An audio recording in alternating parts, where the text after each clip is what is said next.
परम पिता परमात्मा पूर्ण ब्रह्म सारी सृष्टि के रचनहार कबीर साहिब जी की असीम रजा से आप सभी पुण्यात्माएं परमात्मा की महिमा सुनने के लिए उपस्थित हुए। परमात्मा की तलाश में ये आत्मा उसी दिन से लग गई जिस दिन से ये उससे बिछुड़कर यहाँ काल के लोक में आई थी, क्योंकि इसको जो सुख सतलोक के अंदर था वो सुख यहाँ नहीं मिला। और इस काल भगवान ने हमारे को इतना अज्ञानी बना दिया, उस परमेश्वर का नामो निशान मिटा दिया।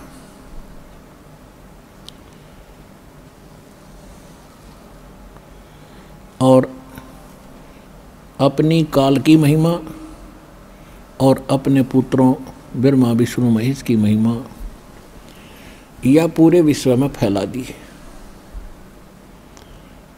और इतना अज्ञान भर दिया कि आज तक किसी को ये नहीं मालूम था कि परमात्मा है कैसा। सभी परमात्मा को निराकार बताया करते थे और सभी ये भी कहते थे कि सद्ग्रंथ जो हमारे हैं प्रत्येक पवित्र धर्म के, वो बहुत ही सत्य ज्ञान युक्त हैं। पवित्र बाइबल, पवित्र कुरान, पवित्र गुरु ग्रंथ साहिब, पवित्र पुराण, पवित्र वेद, पवित्र श्रीमद् भगवत गीता,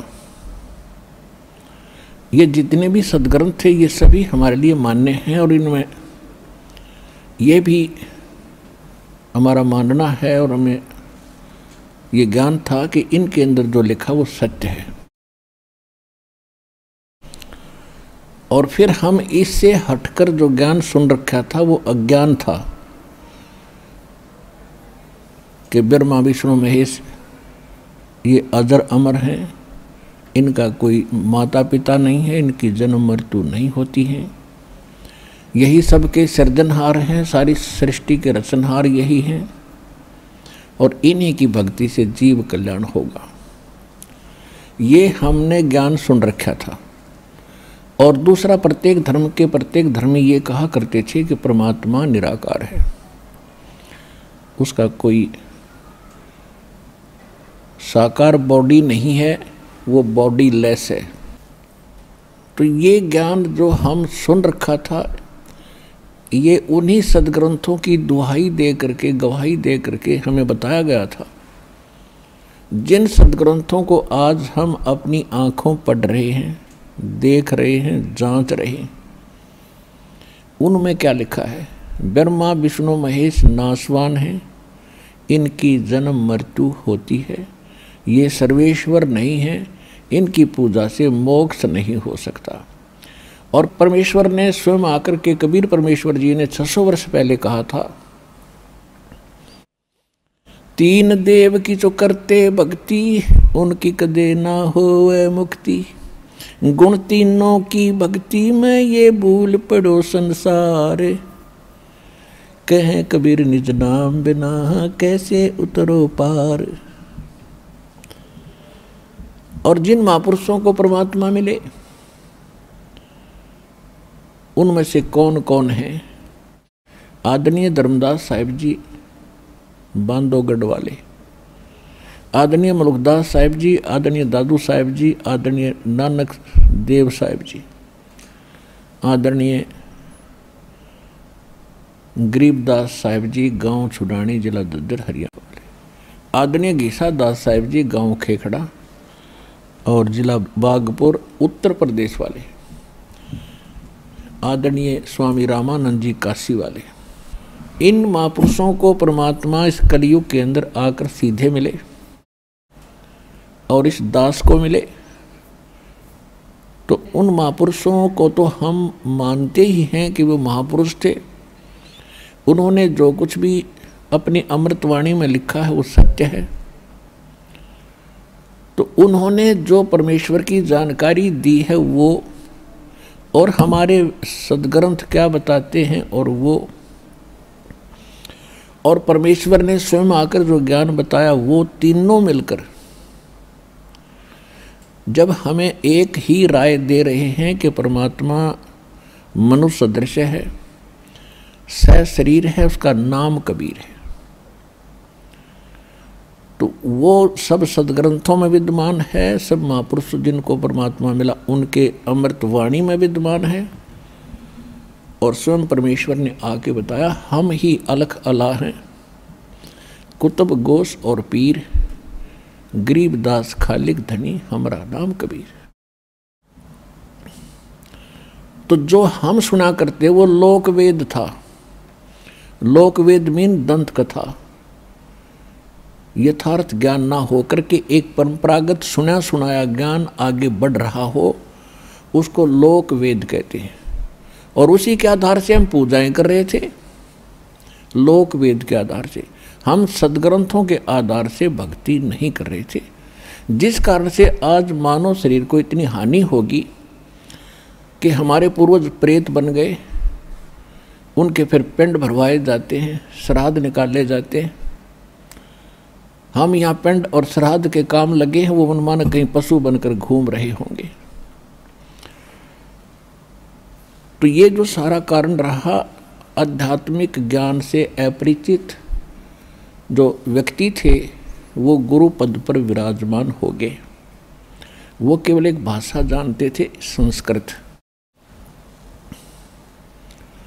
और जिस कारण से हमें कोई शंका उत्पन्न नहीं हुई कि इन्होंने सदग्रंथों का ज्ञान नहीं होगा, क्योंकि सब सदग्रंथ जो पुरातन ग्रंथ हैं वो सारे के सारे संस्कृत भाषा में विद्यमान हैं। अब तो हिंदी अनुवाद हो गया, और यही कारण रहा कि हम आज तक भगवान से दूर रहे और अपना बहुत से मनुष्य जीवन हमने बर्बाद कर दिए। परमात्मा की भक्ति में रुचि नहीं रही। अब तो भक्ति और आस्था अंतिम सांस गिने थी। कुछ ही वर्षों के बाद इस पृथ्वी पर कोई परमात्मा कहने वाला व्यक्ति नहीं रहा। इन नकली संतों ने, इन नकली पंथों ने और यथार्थ भक्ति ना मिलने से मानव को कोई लाभ हुआ नहीं। परमात्मा के लिए भटक रहे हैं, अंत में उनका कोई वहाँ से राहत मिल नहीं रही, तो सभी ने दूसरा तरीका अपना लिया। लगभग टेंशन परमात्मा से दूर होती है। जब कर्म संस्कार बुरा खत्म हो जाएगा, टेंशन खत्म होगी, चाहे किसी प्रकार की है, रोग की है या अन्य कोई और कहानी है, कोई कारण है या कर्ज है, तो जब तक वो परमात्मा मिलेगा नहीं तो वो कर्म नहीं कटे। समर्थ भगवान नहीं मिलेगा तो कर्म नहीं कटेगा, पाप कर्म कटेगा नहीं, और पाप कर्म कटेगा नहीं तो टेंशन समाप्त नहीं हो सकती। तो वो ना साधना मिली, ना भगवान मिला हमारे को, ना कोई सा संत मिला कि उस ज्ञान को बतावे और हमारे इन पापों का नाश करावे। और जो महापुरुष, जिस समय वो महापुरुष हुए हैं जिनको भगवान मिले, उन्होंने यही ज्ञान बताया जो दास आपको आज बता रहा है, और परमेश्वर ने यही ज्ञान बताया। लेकिन उस समय हम नहीं समझे उन महापुरुषों की वाणी को, उनके ज्ञान को, क्योंकि हम शिक्षित नहीं थे। परमात्मा आपको शिक्षित करना नहीं चाहता था। सतयुग से लेकर और कलयुग के 50 वर्ष से पहले तक, आज से कोई शिक्षित नहीं था, क्योंकि इस शिक्षा ने हमें अभिमानी और बेईमान बना दिया। हम अपनी टेंशन समाप्त करने के लिए जो भगवान से राहत मिली नहीं, तो हमने, किसी ने तो शराब पीनी शुरू कर दी, किसी ने धनी बनने के लिए रिश्वत लेनी शुरू कर दी, ये दूना पाप इकट्ठा कर दिया। तो जिस कारण से परमात्मा ने आपको शिक्षित बनाना पड़ा, क्योंकि इसके अतिरिक्त कोई विकल्प नहीं था आप तक अपना संदेश भगवान पहुंचा सके। ऐसी विज्ञान मालिक ने दी है ना। ये मनुष्य यही था 43,20,000 वर्ष है, 4 युगों में, और 3 युग जा लिए,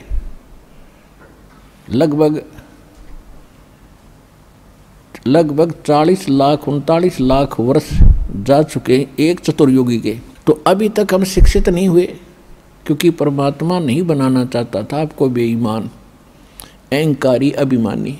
और ना उससे पहले कोई इसी विज्ञान बना सका जो आज बन रहे हैं। कंप्यूटर हैं, इंटरनेट सिस्टम बना दिया, मोबाइल बनवा दिया अपने बच्चों के लिए। अब ये 10 वर्ष से उरे उरे ढूंढा ठाया परमात्मा ने। ये गॉड गिवन बुद्धि है या किसी मनुष्य की खोज नहीं है। और परमात्मा ने इसलिए दिया कि सब बच्चे मेरे इस ज्ञान को रह रह कर देखेंगे, प्रमाणों को मिलाएंगे और फिर चलते फिरते काम करते करते मेरी महिमा सुना करेंगे। क्योंकि हम बिजी घने हो गए, बहुत हम व्यस्त हो गए। काम तो बहुत कम हो गया क्योंकि मशीन से सब काम हो रहा है, और फिर भी हम व्यस्त इतने हैं, समय नहीं किसी के पास भगवान की 2 घड़ी भक्ति करने का। इस विज्ञान ने चक्कर काट दिया, इस माया की हवस बढ़ गई हमारे अंदर। तो इस ज्ञान से इस माया के जोड़ने की हवस कम होगी और भक्ति की हवस जागेगी, और तब ये आत्मा परमात्मा की भक्ति में दृढ़ता से लगेगी। तो उसके लिए भगवान ने ये समय सेलेक्ट किया, और वो सच्चा ज्ञान, सच्ची भक्ति, यथार्थ भक्ति विधि आज इस दास को उपलब्ध कराई। और साथ के साथ अभी सन 1994 में दास को आदेश हुआ था दीक्षा देने का। अब उसके तुरंत बाद ही 5-7 वर्षों के बाद ही ये टीवी चैनल बन गए और इनकी बाढ़ सी आ गई। तो काल ने अपना दाव खेला कि इन सभी टीवी चैनलों पर अपने दूतों से नकली ज्ञान प्रचार करना शुरू करवा दिया। और फिर जब हमारा नंबर आया सन 2003 में, हमने कोशिश की थी, आस्था चैनल पर 3-4 महीने चला था। यदि उस समय ये ज्ञान 6 महीने और चल जाता, सारी उथल पुथल हो जाती, सारा विश्व जाग जाता। तो इन नकली संतों को, इन नकली आचार्यों और शंकराचार्यों को चिंता बन गई कि अगर ये ज्ञान जनता तक पहुंच गया तुम्हारी छुट्टी। ये तो इससे सिद्ध है कि ये लोग भगवान नहीं चाहते, न कल्याण चाहते किसी का, केवल स्वार्थ चाहते थे। तो वो एकदम हमारा बंद करवा दिया। कोई बात नहीं। उसके बाद ऐसा कांड करवाया, क्रोथा कांड, झूठ बोल के झूठा बदनाम किया। रामपाल निंदा करता है, वहाँ ऐसा होता है वैसा होता है। उनका उद्देश्य ये था कि इसको मिटा दे और तुम्हारी पोल ना पाट जाए और जनता का कल्याण ना हो जाए। उनका उद्देश्य यही है। लेकिन उस परमात्मा का वचन है कि ये ज्ञान पूरे विश्व में जाएगा, सारा संसार भक्ति करेगा। परमात्मा के बच्चे हैं। जो हमारा विरोध कर रहे हैं वो भी भगवान के ही बच्चे हैं, वो परमात्मा के बच्चे हैं। लेकिन इस काल उनका दुरुपयोग कर रहा है, उनके कर्म बिगाड़ रहा है। तो परमात्मा ने दया करी है। अब देखो, पहले से भी 1000 गुना बढ़ गया हमारी संगत भी, हमारा प्रचार भी। तो ये परमात्मा का चलाया मार्ग है। उसके एक वचन से सारे ब्रह्मांड बन गए और अपने स्थान पर घूम रहे। इनको रोक कर दिखाओ वैज्ञानिक। इसी प्रकार ये परमात्मा का वचन है। उसके वचन से ये ज्ञान पूरे विश्व में जाएगा और 2 दिन आगे पीछे सबको मानना पड़ेगा, क्योंकि बहुत दिन देख लिए परमात्मा ने अपने बच्चों को तड़फते भुगतते।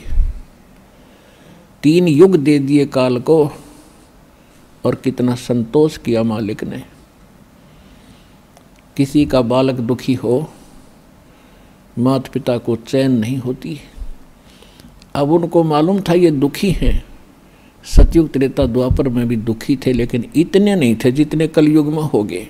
तो इस कलयुग में यहाँ तक आना था आपको लेकर के, और अब आपको वो ज्ञान देना है। अपनी शरण में पूरे विश्व को मालिक ने लेना है और आपका कल्याण होगा, पूरे विश्व का कल्याण होगा। ये परमात्मा का वचन है। अब विश्व में कोई जीव सुखी नहीं है आज के दिन, और जो साधना वो करते थे वो भी फेल होली, क्योंकि वो करते करते दुख आ गया आप पे, तो वो साधना ठीक नहीं। भगवान की भक्ति से दुखी व्यक्ति सुखी होता है, और करते करते दुख हो रहे, कैर टूट गए, तो वो भक्ति नहीं है, साधना नहीं है, और वो भगवान नहीं है जिसकी आप साधना करते थे।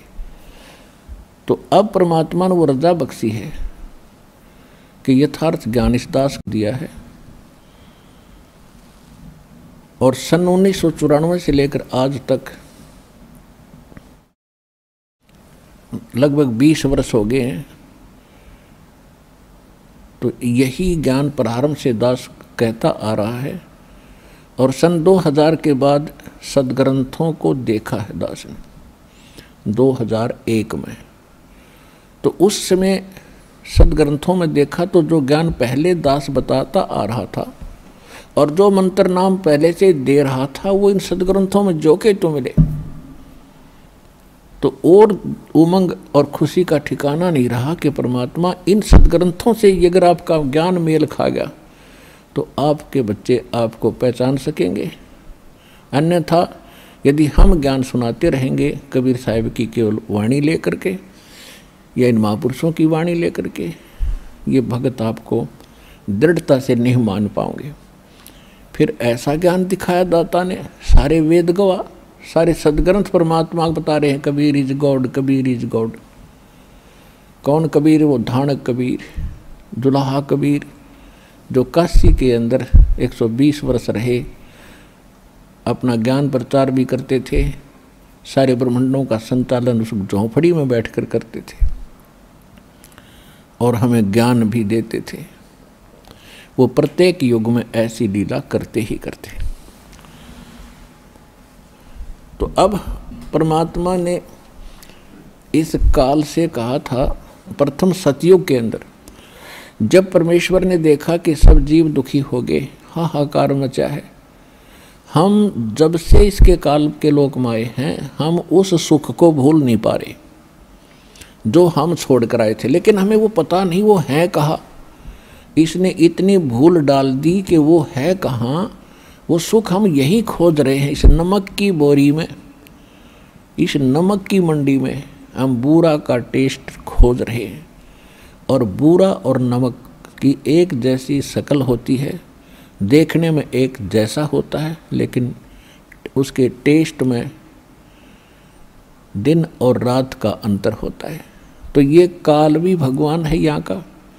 यहाँ की व्यवस्था हम देखते हैं, जैसे दिन रात बन रहे हैं, शीतल हवा चल रही है, फलदार वृक्ष है, और ज़मीन में पानी, बड़ा सुंदर जल है, मीठा है। ये सुविधाएं देखते हैं हम तो हमें लगता है कि ये बिल्कुल भगवान है जिसने हमारी इतनी चिंता है, कितने अच्छे फल फ्रूट दे रखे हैं, अपने आप उगे हैं ये। तो ये है नमक की बोरी का टेस्ट, यहाँ की जो सुख हमें दिखाई देती है। और जब हम सतलोक के उस व्यवस्था को देखेंगे, वहाँ के सब फल और उनकी टेस्ट को देखेंगे, तो ये नमक जैसा लगेगा हमारे को। तो ये सुख वहाँ है जिसको हम खोज रहे हैं। दूसरा सुख वहाँ क्या है? वहाँ जरा और मरण नहीं है। जरा माने वृद्ध अवस्था, और मरण मीन मृत्यु। वहाँ जन्म और मृत्यु, बुढ़ापा और मृत्यु नहीं है। एक बार जन्म अवश्य होगा वहाँ जा कर के आपका, यानी जैसे यहाँ हुआ है ऐसे वहाँ भी होगा, और फिर आपका परिवार बनता चला जाएगा। अब जैसे कैसे अच्छे लगते हैं माता पिता, भाई बहन, रिलेटिव, नाती पोते पोती, दोता दोती, और कितने अच्छे लगते हैं, कितना प्यार है आपका।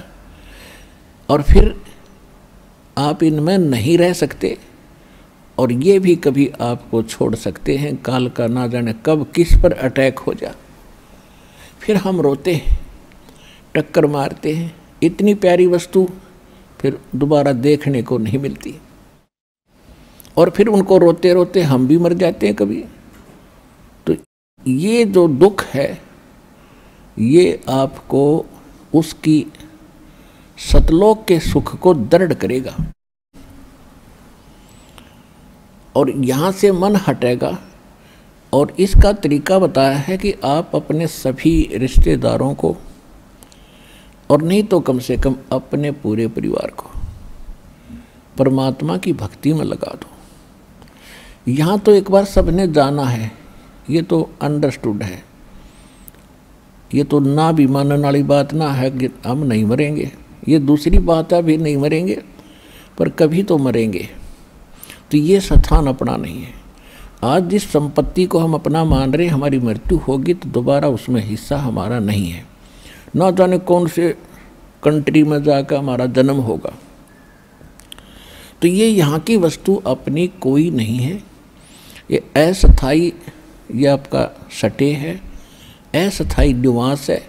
और इसको आप स्थायी बनाने की कुचेष्टा करते करते युग बीत गए, असंख्य युग बीत गए। मरते हैं फिर सोचते हैं कोठी बनाएंगे, बंगले बनाएंगे, ठाठ से रहेंगे, इतने मृत्यु हो जाती है। ये हमारी भूल ही है, बाकी फिर उसी स्पीड से लगे हुए।